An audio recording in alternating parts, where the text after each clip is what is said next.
Hi, everyone, and welcome to another Trial Site News interview. I'm your host, Brandon, and today we'll be talking to Dr. Anthony Kyriakopoulos, a medical and molecular microbiologist and the lead author of a preprint study titled Oncogenesis and Autoimmunity as a Result of mRNA COVID-19 Vaccinations. Other authors of this study are Dr. Greg Nye, Drs. Peter McCullough, and Dr. Stephanie Seneff. In this paper, the authors argue that T-cell response is impaired following COVID-19 vaccination. This can lead to an increased chance of developing cancers and autoimmune disorders. Dr. Kyriakopoulos, thank you so much for joining us today. Thank you too. Thank you too. I want to start with a slideshow you had sent and you had created on the first slide. It's called The General Rule of T-cell Immunity. In our immune system, there is a regulation that if it does not go well, it leads to cancer or more infections, or it may lead to autoimmunity. And this system is regulated by the T regulatory cells and the T effector cells. So when we have hypersensitivity, the T effector cells protagonist, they become plural in the immune system, and this leads to autoimmunity. However, when the T regulatory cells protagonist and they become more, and they excess the balance that should be inside our organism, then this leads to cancer or more infections, because these T regulatory cells are the ones that actually suppress the immune system if they become more than they should be. So there is a fine regulation inside our immune system that decides whether we are well or we get a disease, and the severe diseases are cancer, infection, and autoimmunity. So this is central to our paper because we have checked the international literature and saw the response after the mRNA vaccinations in cancer-negative and cancer-positive patients, and also saw the incidence of autoimmunity after the mRNA vaccinations. And by investigating all this literature, we ended up to serious conclusions and serious alarms about the mRNA vaccination. So next slide, please. Okay, on the next slide, you cover gradual deterioration of the immune system. And why is this happening? Yes, the next slide has to do with immunosenescence. What is immunosenescence? Immunosenescence happens when we age. However, immunosenescence may happen not only when we age. It may happen for other reasons. And the reason that I am talking about immunosenescence here is that immunosenescence associates with poor regulatory cell function. So all this leads to chronic inflammation inside our organism. And this leads to a process which is called inflammaging. Inflammaging may not occur only in the elderly people. They may also occur in young adults. And this has to do with excessive oxidative stress in our organism. And the basic thing with inflammaging is that we have thymic involution, which means that the thymus, which is the central organ of our immune system, becomes smaller. It generates atrophy. So because of that, the T regulatory cells inside our organism are not working properly. So next slide. This third slide covers published documents of T-cell response after COVID-19 vaccination. And what I noticed in looking at your links here is they're all referenced by the NIH documentation. Yes, definitely. And these are the basis of our study. because we see that patients that have cancer and mostly hematologic malignancies, when they take the mRNA, they develop many breakthrough infections, SARS-CoV-2 infections, as compared to the unvaccinated group. We also see that a certain population, and it's not only the elderly, but the ones that they had COVID before the vaccination, they develop immunological senescence, immunosenescence, and this is what the authors of these studies actually admit. So this is serious for the T regulatory response inside the mRNA vaccinated individuals. What we know is that a certain cytokine, the IL-2, it becomes increased in response to the mRNA vaccines. So this induces the transformation of peripheral TF cells to Treg cells. The TF cells become more than the Treg cells because of the IL-2. This leads to autoimmunity. And because the Treg cells are associated directly with immunosenescence, all these changes contribute to the age-related decline of the immune response of the vaccinees. So, next slide, please. Yeah, so there's some highlights of the study. So basically what happens with the SARS-CoV-2 spike protein? Well, from our previous study that has been published in 2 years ago, it was our first study, we have concluded that there is a suppression of the innate immunity due to the spike protein and due to the mRNA vaccination, which produces the spike protein inside the organism. So this may cause Thymic Involution, as I will show on a later slide. It can cause loss of balance between the Tregs and some other subpopulations within the Tregs, which this predisposes to autoimmunity, malignancy, or other infections that we see. It also increases a certain receptor. The mRNA vaccines result of an increase of a certain receptor, the programmed death ligand 1, the PDL1 as I say receptor, which, although it offers protection from autoimmunity, it predisposes the individuals to cancer by upregulating the Tregs inside. So the mRNA vaccination, these are all published data, okay? The mRNA, because this is a review that we have actually made. The mRNA vaccination further enhances the Treg-mediated immune suppression in the already immunocompromised cancer patients. This is very important because if you have a cancer patient, the least you want is the T regulatory cells to become increased, because this leads to more cancer progression or development of another cancer. So in the cancer patients that they're already under immunotherapy with certain checkpoint inhibitors that they inhibit the programmed death ligand 1 receptor, this develop autoimmunity after the mRNA vaccination, and we will explain why and how it does that on the later slides.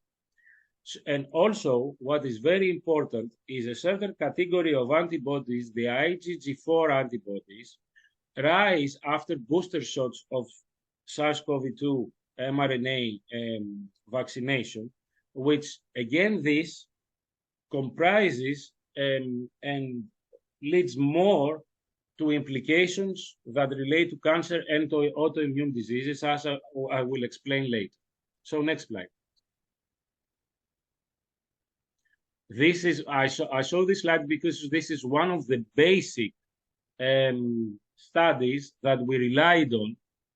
And what the authors have concluded in this study is that, as I highlight here, our results suggest that the second mRNA vaccine dose is not a priority in people with previous SARS-CoV-2 infection. And why is that? Because they have concluded that the people that they had a SARS-CoV-2 infection and were not vaccinated at that time, when they got the vaccine, their immune system was suppressed. Instead of their immune system to be high, their immune system was suppressed. And why was that? because these authors also admit that this has to do with immunosenescence. And immunosenescence, as we said in previous slides, links to a poor T regulatory cells response. So next slide, please, if you can.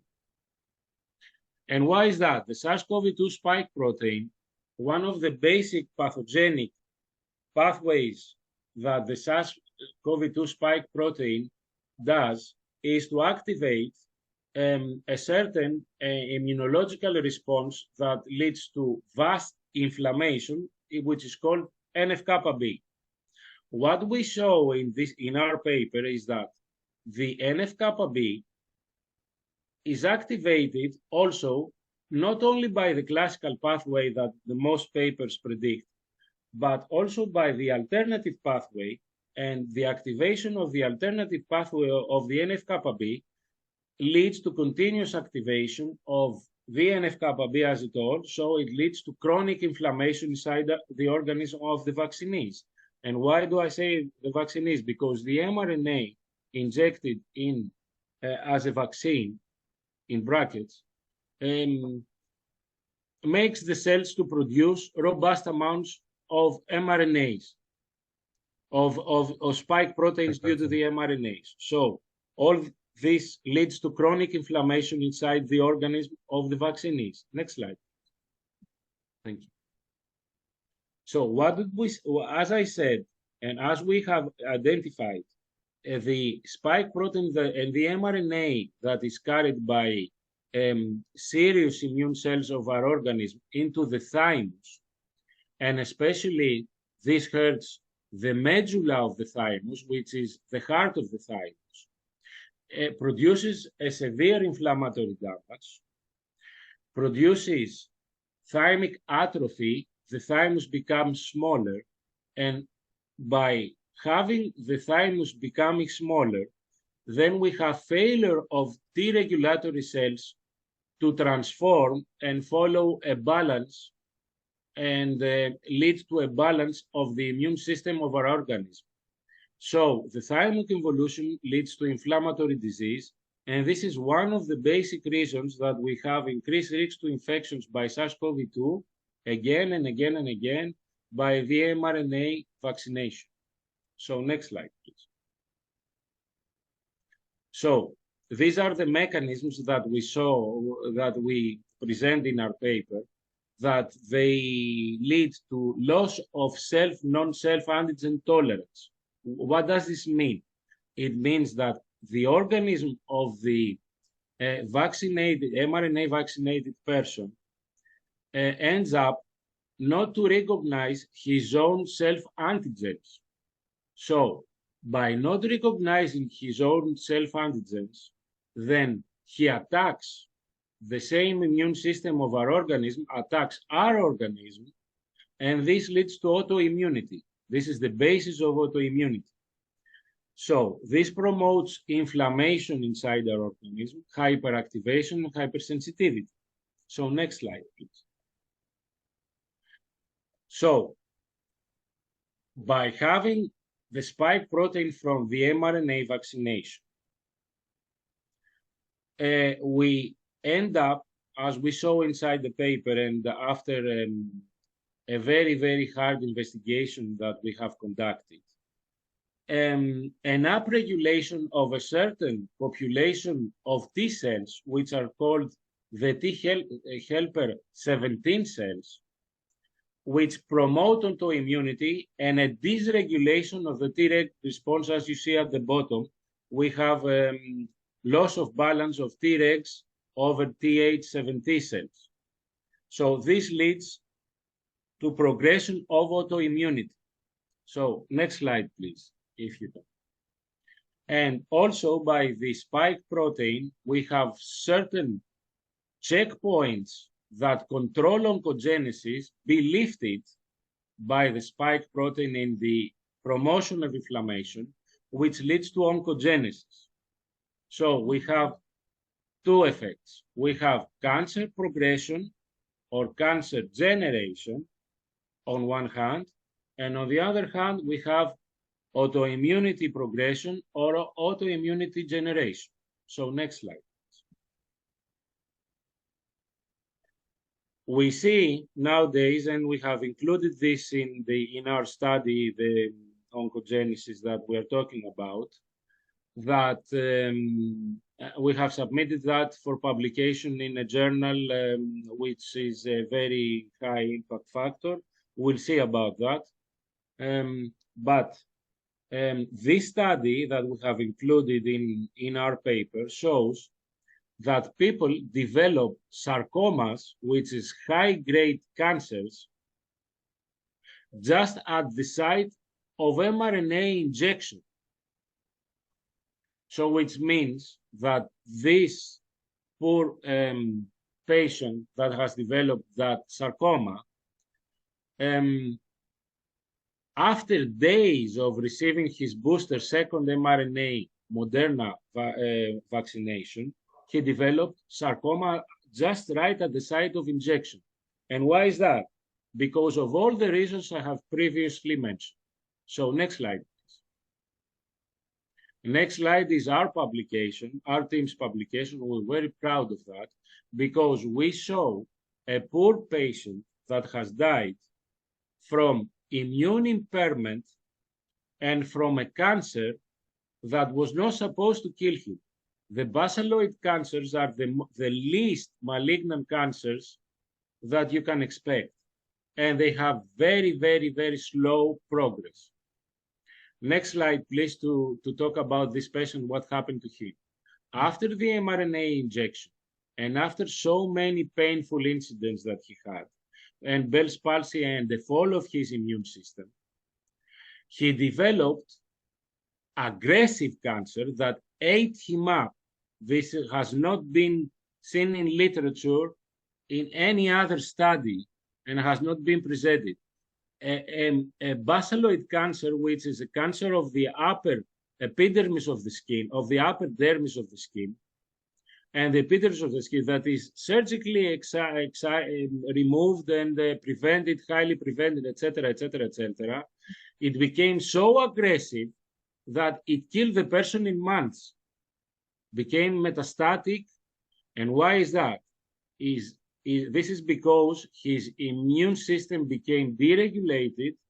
Probably, we don't know that, we cannot prove that. Probably, I say, that the Treg response inside this person became so dominant that this led to progress of a cancer that was not supposed not to kill, but you can have a basaloid cancer throughout your life and not get killed. So this was a very, very dreadful incident. Next slide. So the main conclusions of the Treg study that we have conducted on oncogenesis and autoimmunity produced by the mRNA vaccines is that the mRNA vaccination produces impairment of the T regulatory cell response in both cancer-positive, cancer-negative populations. In the cancer-negative population, it causes predominantly immunosenescence and autoimmunity. However, in the cancer-positive population, it means in the population that has cancer and receives the mRNA injection, the ones that they receive a supplementary treatment, which is called PD-1 inhibitors, we've talked about these receptors, then this population becomes prone to autoimmunity. However, in the same cancer-positive population that does not receive these inhibitors, this makes the individuals prone to more cancer incidents and progress of cancer. Supplementary, a high Th17 response by the mRNA vaccines, as we said before in the previous slide, may also lead to immunogenesis on its own, may contribute to this organization, immune function organization, dysfunction, immune dysfunction inside the organs of the mRNA vaccinees, that also leads to the neurogenesis. So, and another factor, the MT-ROD pathway, is also a risk factor for oncogenesis to immunity, especially in the elderly. So, next slide, please.